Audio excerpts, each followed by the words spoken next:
Igice cya 11. Uko abizera bakwiye kwifata bari mu materaniro. Mugere ikirenge mu cyanjye nkuko nanjye nyigera mu cya Kristo. Ndabashimira kuko mwibuka ibyo nabigishije byose, mugakomeza imigenzo nkuko nayibahaye. Ariko ndashaka yuko mumenya ko umutwe w'umugabo wese ari Kristo, kandi ko umutwe w'umugore ari umugabo we, kandi ko umutwe wa Kristo ari Imana.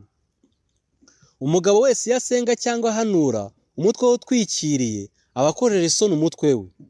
Ariko umugore wese yasenga cyangwa ahanura adatwikiriye umutwe we, aba awukojeje isoni uko ari bimwe rwose no kwimoza. Niba umugore adatwikiriye umutwe yikemuze, ariko niba ari ibiteye isoni ko umugore yikemuza cyangwa yimoza, ajya atwikira umutwe. Umugabo ntakwiriye gutwikira umutwe, kuko ari ishusho y'Imana n'ubwiza bwayo, ariko umugore ni ubwiza bw'umugabo we. Kuko umugabo atakomotse ku mugore, ahubwo umugore wakomotse ku mugabo. Kandi umugabo ntiyaremwe ku bw'umugore, ahubwo umugore niwe waremwe ku bw'umugabo. Nicyo gituma umugore akwiriye kwambara ku mutwe ikimenyetso cyo gutwarwa ku bw'abamarayika. Ariko mu mwami wacu, umugore nabaho hatariho umugabo, niko n'umugabo atabaho hatariho umugore. Nk'uko umugore yakomotse ku mugabo, niko umugabo abyarwa n'umugore, ariko byose bikomoka ku Mana. Ubwanyu mu bitekerezo uko biri. Mbese birakwiriye ko umugore asenga Imana adatwikiriye umutwe?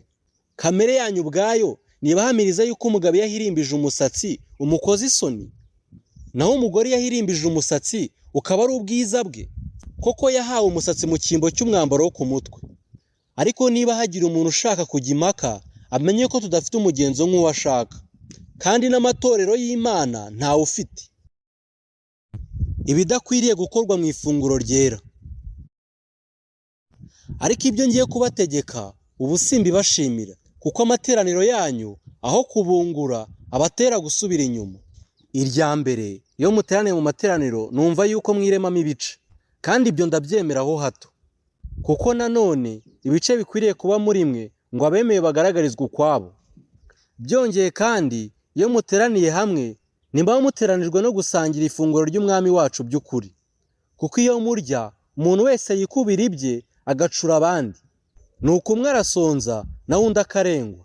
Mbese ye nimufite ingo zanyu ngo abe arizo muriramo no kunyweramo, mugahisha mutyo itorero ry'Imana mugakoza isoni abakene. Mbese mbabwire iki? Mbashima iki? Kuri ibyo simbashima.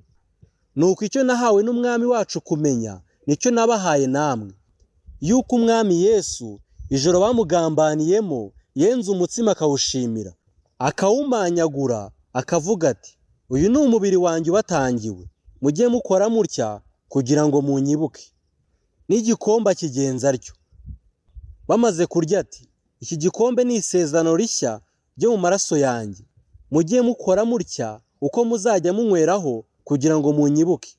Uko muzajya murya uwo mutsima mukanywera kuri icyo gikombe, muzaba mwerekana urupfu rw'umwami Yesu kugeza aho azazira.